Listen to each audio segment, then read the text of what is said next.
Welcome to the Global Wellness HQ family of podcasts. We are your international headquarters for resources and ideas and insight in relation to the 9 elements of holistic wellness. Join us as we interview local and international wellness experts and learn how you can implement and improve one element or dimension of wellness at a time. Our experts will share their practical tips on wellness in one of these core areas: emotional, intellectual, occupational, physical, environmental, financial, spiritual, social, or habitual. We created our family of podcasts as a resource for anyone who is looking to integrate the 9 elements of holistic wellness into their daily lives. Welcome to the show. Hi, everyone. I am really privileged today. We have the legendary Dr. Dorine Rivers with us, and her friends call her River, so I'm going to call her River as per requested. Dorine, first of all, please tell my listeners a little bit about who you are and what you do, and then we're going to talk about a whole bunch of random things and just have some fun today. Thanks, Jeff. It's always great to see you and be able to chat, and this is just going to be pure fun. Who I am is kind of a loaded question. Depends on where I am and what I'm doing that day. But basically, I'm an entrepreneur, and I started my first business when I was 8 years old. And the kids down the street were selling lemonade, and they had their little 1 cent sign out and get a cup for 1 cent. And there were a couple stands on the street, and I was with my brother, and we decided that we needed a business ourselves, but we did not want to go into competition with this plethora of lemonade stands. So what can we do differently? So we decided we would take Kool-Aid and put them in these metal trays and freeze them in the freezer. And the trick is to remember halfway through to put a toothpick in it. So when you pop them out, you've got a little baby popsicle that we call cubesicles.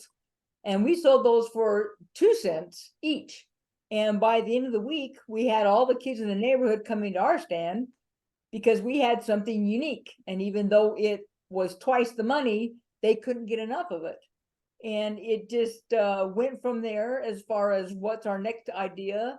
And for me, it's always what's the next idea, and let's play with that and let's make that happen. And then it's like, okay, next. And it's been my whole life just to start companies, advise companies. I've had companies come to me and want me to start their company. I've come in early enough to even name some of them. But I come in and I'll set up systems and processes and product development and their logistics and their global expansions and things like that. And it's been a huge learning curve, and it's put me in dozens of industries that have been exciting to learn about. And so now I'm into AI and building some things in that arena because it's new, because people need it, because people want it, and because it's interesting and fun and challenging. So that's where I'm at. I love it. Now, in your introduction, which everybody can see in the show notes, you talk about exponential technologies, and that kind of resonated with me. And I made a note. I'm going to ask you a bunch of things, and for those who can't keep up, I'm sorry, but I have a feeling Doreen and I are going to be talking at a higher level. How do you define something that is an exponential technology? Because I think too many people are trying to be additive or slightly better. There's that 1% improvement. What is exponential technology to you? Well, that term actually came from Ray Kurzweil, who is a Google genius and a predictor of the future, and a very good predictor of the future. Exponential in those terms is a technology that doubles in capacity every couple of years, and yet is half the money when you get to there. So when you look at computer chips, those and computers, they started out being very expensive and very big. Now they get smaller with twice the capacity, but they cost half as much as they used to cost. The 5G, 6G, 7G wars are part of that. Flying cars are part of that. Longevity, some of the longevity techniques stem cells and building new organs with 3D printing devices. All those things are exponential technologies because they're getting to be twice as good, costing half as much, and performing at a level that we never expected anything to be, and yet here it is. Peter Diamandis likes to say the future is faster than you think, and it's already here.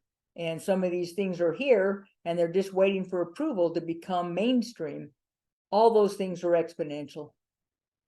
I love that, and I think one of the things, like, there's this entire, I'm gonna call it a subculture because I'm just realizing, there's this community of, I don't even know what to call visionaries. Let's start with that word. It's like that 10% where they hang out and, their version of what's possible is different because their reality is different. I feel like you hang out with a lot of those, we've solved that problem 5 years ago. We're just waiting for the regulators to catch up. Is that a fair comment? It's a very fair comment. And once you get into those groups, Abundance 360 is one that I belong to. And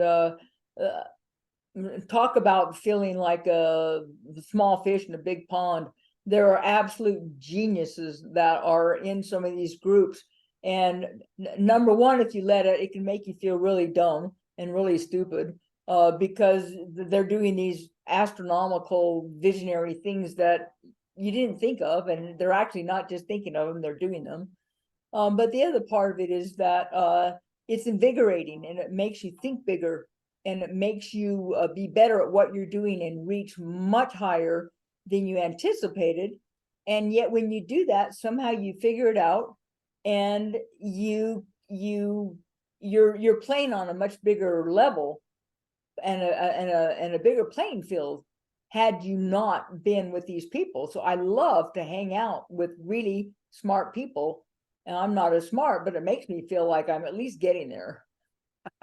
I love that. My personal mindset is you should never be the smartest person in the room. If you are in the wrong room. So I love being in a room where I feel like a dummy because that's where I'm going to learn the most. So I love that. Now, I want to talk about your motto, grit knows no limits. Where did that come from and how has that applied to you? And then we're going to talk about your book next. So, I actually coined that myself. I was trying to think of what describes someone who thinks of these really lofty ideas, projects, and then actually starts and does them. And really, at the end of the day, it takes grit. And what grit really means is that nothing stops you. So here's an example. I was in Africa in June, and I had set myself a goal the previous year to hike Mount Kilimanjaro. And the summit of that is 19,341 feet. And it's 7 days up and 2 days down, and you better be getting ready for that and preparing for that so that you actually succeed. So what that means for me is that I set out my training, and I did really hard stuff. I did harder stuff than what Kilimanjaro was, just so I would be overly prepared. But I knew that when I got online and I signed up with the expedition company, and then I turned around and I got my airline ticket, I knew that I was going. So now how am I going to get ready? Once I got there in Africa, and I took that very first step on that hiking trail to take 7 days to get to that summit, I knew I would finish. And the reason is because you have your first step, and then you have your goal. And whatever happens in between, it doesn't matter how hard it is. You've already set your sights on finishing. Here's your goal. Whatever happens in between, you just take it a day at a time, an hour at a time, a step at a time, till you get to the top, because that's your goal. And there's no quitting. That's the grit. there's no limits because it doesn't matter what's thrown at you. You will still figure it out. And that's where that comes from. I love that. I'm going to share a story because you're actually cracking me up internally. I knew somebody once who lived at sea level, and his goal was to climb Everest. And so he actually, I'm not kidding, Doreen, he'd go and climb sand dunes. And he got to the base camp of Everest, looked up and said, "Screw it," and went home. So I think that's the and I don't even know how much he paid to get there, but I was like, seriously, you plan to fail. Like literally, what kind of person would train at sea level to go above sea level? I mean, and yeah, and by the way, he was like, depending on his mood and his hangover, he'd train 20-30 minutes a day. And I was like, I don't feel like you're serious about this. But it was, I think, dad's money, and he was mad at his father. But, he came back and he told everybody that he got to the base of Everest. And I'm like, and you turned around and came home. He didn't even stick around to see his expedition come back. Like, it was just, he's like, I don't like living in tents. And I'm like, again, you didn't think ahead. Well, for me, if I decide to start it, that means I've decided to finish it. Yeah. Otherwise, why are you doing it? Yeah. And to me, I'm baffled by those people. It's like, why would you waste that energy? Like, just go do something else. Like, I'm called crazy because I'll work on something until it's finished. And I'm like, to me, crazy is quitting something when you've started it. Like, why wouldn't you finish it? If you're going to quit, don't start. Yep. So we're going to talk about your book. And for my viewers, I fell in love with Dorine. I think it was in the preface or the first chapter. She talks about her innovation and how she helped her kids and how she, built a little business because she had to. So let's talk about Brain to Bank. And first of all, I want to hear the tale of the grit that got you going to write the book. And then I want to talk about your favorite takeaway from the book, or what you think my listeners should be absorbing, because I'm going to be honest, I keep rereading the first 3 chapters and it's like, oh, there's another great nugget. So Doreen's got one of those books, just fair warning, you can't put it down. And when I do put it down, it's because I need to take notes on what I'm going to do next. So sorry, let's talk about how the book came to be. Well, it's a culmination really of the last 30 years of what I've been doing, which is having companies hire me to start their companies. And I've just learned so many things along the way. And it's mostly it's more what not to do than what to do. There's actually a section in the book called another episode in the drama series, I Didn't See It Coming. And it's so true, because these companies would fail to do things or do them the wrong way, and it either cost them that product or the profit margin, and sometimes their company, because they just made these horrendous mistakes. So the book is really there to keep the readers from making a mistake. Here's what these guys did. Here's what not to do. Now here's what to do. And it goes through 17 chapters of, if you want to start a company, you already have a great idea, but you don't know where to start. Here's where you start. Start in chapter 1 and read this. And then there's actionable items at the end of each chapter that says, now that you've learned this, do this and this and this to move your new company forward. Now I'll move to chapter 2. By the end of that book, you really should have your product or service out on the market, up and running, because you didn't just learn about it, you actually did something about it. And that's the difference. You can read and you can get knowledge, you can learn things. But if you don't put it in an action step and then do it, you have nothing but knowledge. That does not get you your product into the market. So the book is set up for you to be successful. And start here, you're going to end here. And guess what? You're going to have a great time doing it, because it's easy to understand what to do. It's not always easy to do, but you know what to do. Now go do it. Well, and I think that's, I'm used to, so the way I usually read books is I read it fast through once over, and then I decide, is this a book, that's the first date, and then I decide, do we want to have a second date? And then if we make it to a third or fourth date, I do a deep study. And your book, I'm like, oh, I'm gonna go do that. It's like I keep putting your book down, which is really weird because usually that's against my brain. But I think that's the aha moment. I'm gonna give this testimonial, if you will. If you don't have time to follow Doreen's advice, when are you going to have time to go back and do things over? Well, there's a little saying, right? You can do it sooner or later, and sooner is better. And cheaper. A lot cheaper. And guess what? You're actually going to get it done. Yeah, and less painful. All right. So this is going to be fun. Now, you talk about being fit, River, and so let's talk about what fitness means to you and how has that contributed to you reaching your many goals. Well, it goes back to Augustus Burroughs. He had this quote, and it says, I'll paraphrase it. It says, with your health, you can have anything you want. Without it, you have nothing. And it's imperative.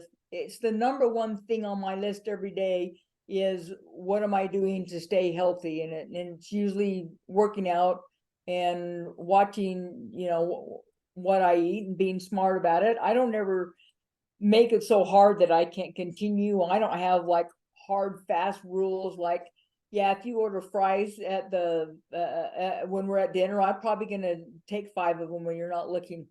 But but it's not my daily menu.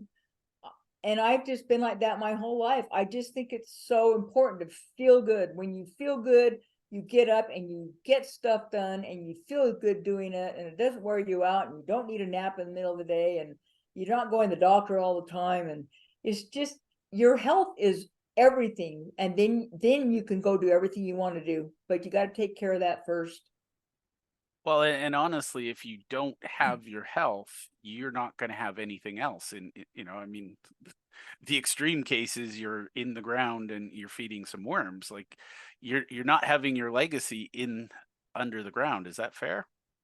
Oh, that's very fair. And those worms are going to have to get that nutrition somewhere else. Well, I think, by the way, River has some amazing analogies. Read the book just for the love of the wordplay. I think it's fantastic. One of the things I want to pull out of that is you talked about, you might sneak some of my fries, but that's not your main meal. And I think that's what a lot of people, they'll fill up on fries and they don't have room. And by that I mean knowledge. They fill up on the wrong things, and then they don't have room for action. They're, oh, I'm too full, or they're too sedated. And I think a lot of people, normal people that I've met, they read the book and they feel satiated because, well, I read the book. But it's like, well, you can now use that book to prop up your coffee table. It's just as useful to you as just being in your head. So I love that you've created that roadmap and you've got the paths. What's probably for you as you were writing that book? Because I'm going to guess that you, with your Grit Knows No Limits, you start things that you finish. What was your biggest aha writing the book? Because I suspect that there was a bit of an aha moment where you were like, how do I make sure people finish? Well, it really is what we've already talked about, which is I really wanted to have people learn from other people's mistakes. But more than that, most people have at least one great idea.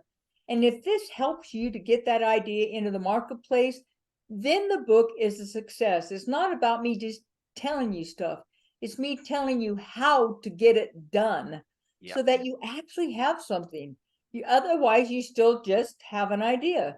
Yeah. Uh, It's just another checklist, right? it is, and there's a difference between having a great idea and having a business. So let's say that you're an engineer and you create this little robot that goes across your desk and picks up a pencil and brings it back. You're going, oh my gosh, look how cool this is. This robot made with this pencil. This is Who so would awesome. buy that? And guess what? You have a really cool robot. You don't have a business.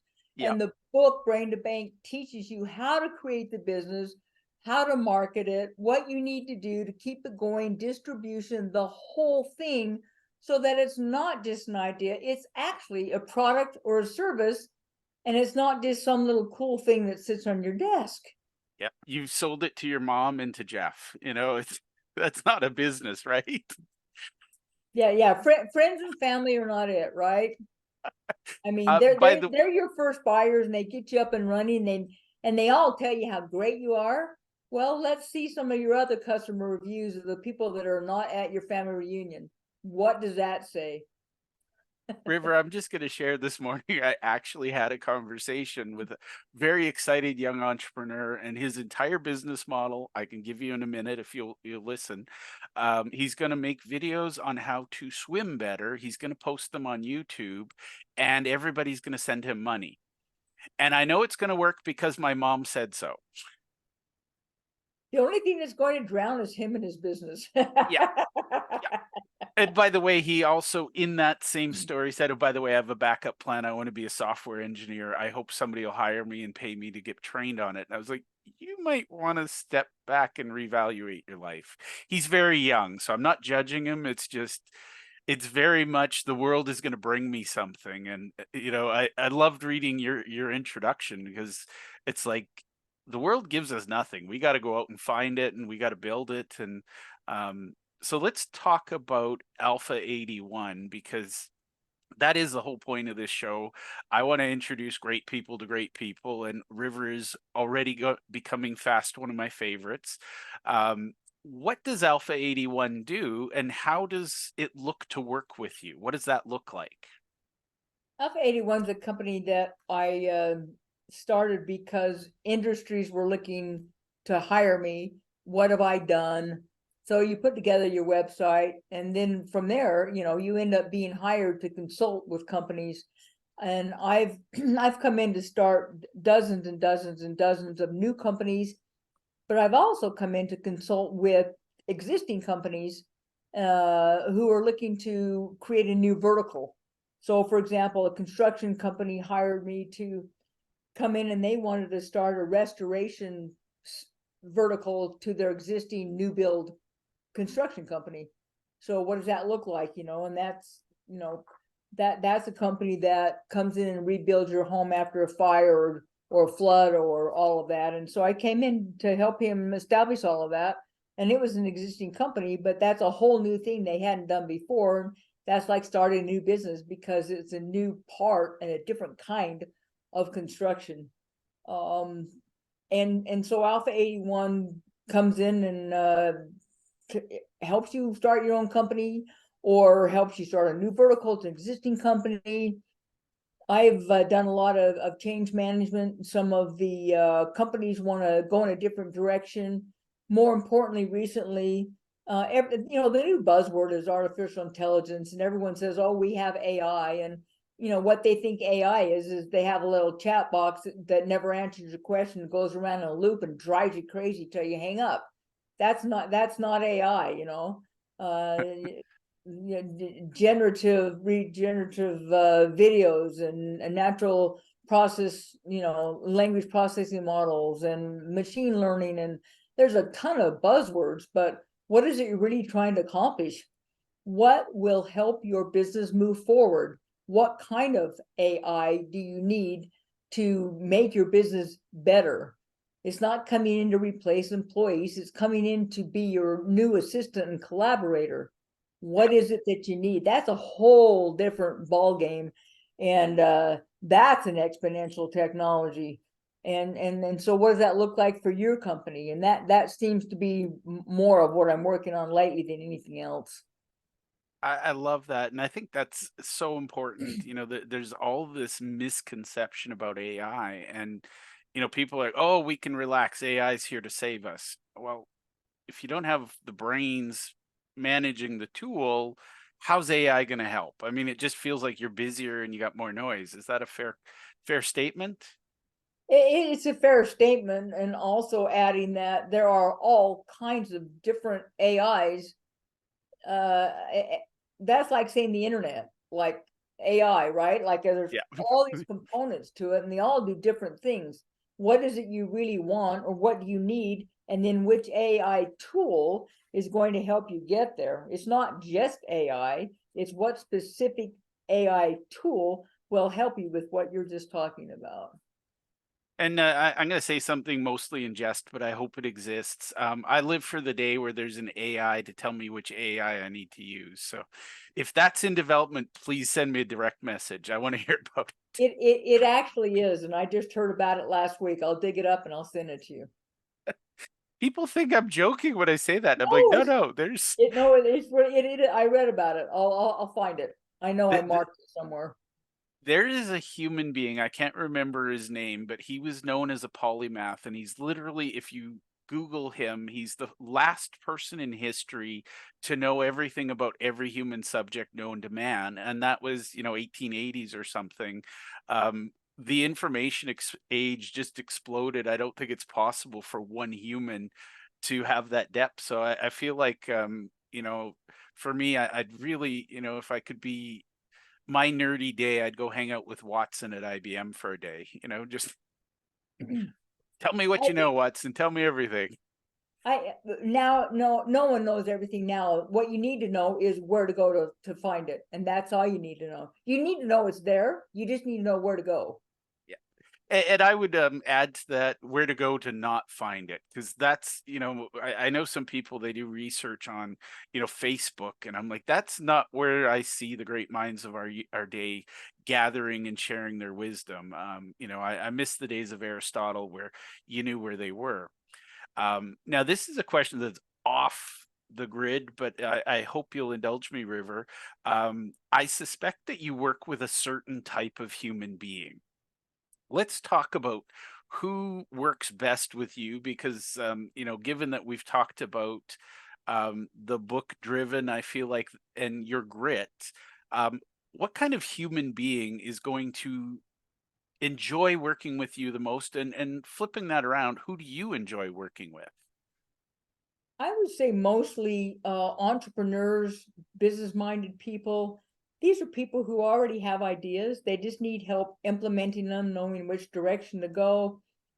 And they have what I really cherish, which is grit. They're not going to quit. That not quitting really comes down to your why.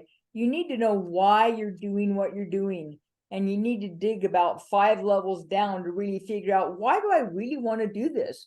Because if you don't know that and it's not compelling enough, as soon as you get a couple stacked problems one on top of each other, which obviously invariably you will, then you quit, because your why isn't strong enough to get you through the tough times. And you got to know why you're doing it, why it matters to you, what is the outcome of this. So for example, writing the Brain to Bank books, this is like my 8th book, and if I started, I'm going to finish it. But what gets me through that is knowing that Brain to Bank could help millions of people get their idea out of their head and into the marketplace and cash in. I love the fact that this can help so many people. They just needed a little more information, and they needed some steps, and they need to go to A to Z, and they're just fine. So here it is. And that keeps me going, because I know how many people this can help. So that's why I was able to finish the book. You need to know why you're going to finish what you're doing. It's easy to know why you're starting it, just because it's exciting, and right now it's easy because you just started. What's going to help you finish it? What is that why? That's at the core of everything. Well, and honestly, what's going to get you up in the morning and out of the tent at base camp to take that first step up the mountain, right? Your why has got to be strong enough to carry you up and back. Whereas I think most people's why is shiny object. Oh, look at that shiny object. Now I'm going to say this for my viewers. I have this inspiration. Brain to Bank needs to be a book club. And because one of my things is people need accountability. A strong why will get you most of the way, but accountability to yourself. So I feel like there's a book club that's going to be coming out of this conversation. Fair warning, River. Okay. Well, if you're leading it, I'm good. It sounds great. By the way, that's one of my weird gifts to the universe. I am really good at starting book clubs, and what I realized a long time ago is it's not how many books we cover, it's how much we take action on the book we cover. So I love creating book clubs with just one book, and people come to me and go, "But I want to read a variety of books," and I'm like, "Well, I want you to be successful." So, there's a balance there, right? There is, and there's a method to that madness as well. And simplicity is the name of the game, and it doesn't mean it's easy to do, but it means that it's laid out and it's understandable, and you know where to start and you know where you're going to end. I love that. And one of my favorite people that I follow, and unfortunately he's passed, but Chet Holmes talks about the Dream 100, and I'm going to share this with you because I had this aha moment this morning. Chet Holmes used the Dream 100 to help Charlie Munger and Warren Buffett turn billion-dollar companies into multi-billion-dollar companies. And yet I talk to small businesses and they say, "Oh, I don't have time for that." It's like, if you don't have time to figure out who the 100 people are that'll make the biggest difference in your business, and by the way, I'm by default putting River on everybody's list watching this. But if you don't have time to figure out who the 100 people are that make your business move forward by leaps and bounds, at best you're looking at incremental improvements. How much fun is incremental improvements in your world, River? Do you ever spend time on incremental, or are you always about exponential? Oh, it starts with the exponential, but you have to break it down. And it is that one step at a time. And the incremental is what you do every day. You look at the big picture. Every night I take my calendar, I look at what I have to do tomorrow, and then I'll break it down and I'll number it in priority. And those are the incrementals that keep it going. And if what you're doing does not move the boat forward, you need to not be doing that. And that's another time to reflect on, is this going to help my business move forward? If not, why is it on my list? So you get to do that every night and cross stuff off or move things up in priority, depending on what happened the day before. But your list is there. You get up in the morning, you already know what you're doing and you know where you're starting, number one. And you do that night before, and you're leaping into the day. When you get up in the morning, you walk into your office. And if work is more fun than fun, you have nailed it, my friend.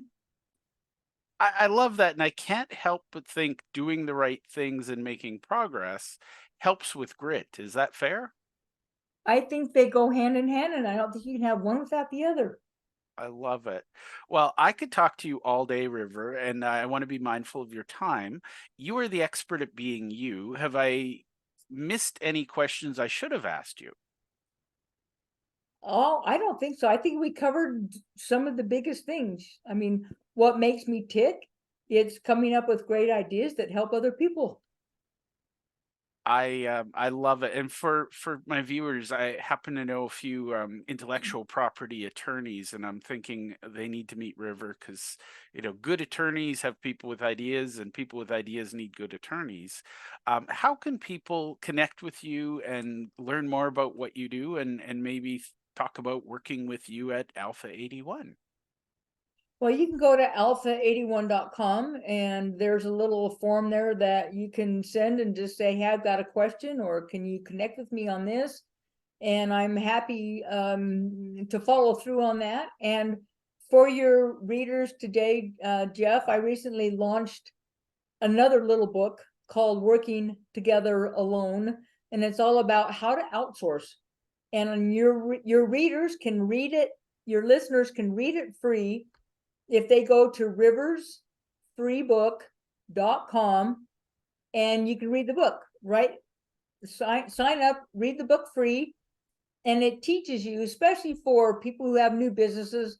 Nobody wants this big list of employees that they're responsible for and they have to pay every month.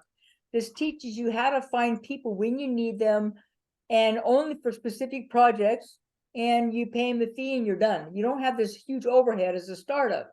And it's all about how to do that, how to work together alone with other people on a global scale. Riversfreebook.com.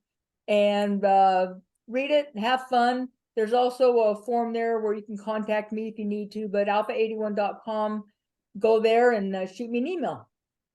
I love it. Well, thank you so much for your time today, River. I had a blast and I've learned a lot. And I'll be sharing my progress through the book online because I think that's one of my ways of being accountable is other people can see that I'm doing the homework. So thank you for being with me here today. And thank you for renting some space in my brain and moving in. So thank you. It was more fun than fun. Thanks, Jeff. Thank you for taking the time to listen to our show. We hope that you enjoyed this episode, and we invite you to either click the link below or scan the QR code to register and listen to other episodes of our podcast. Or if you think your business or you would be a great guest to be on our show, we're always looking for experts in one of the 9 elements of holistic wellness. We'd love to have you. You can either click the link below or you can scan the QR code and complete our speaker intake form. Thank you, and to your wellness.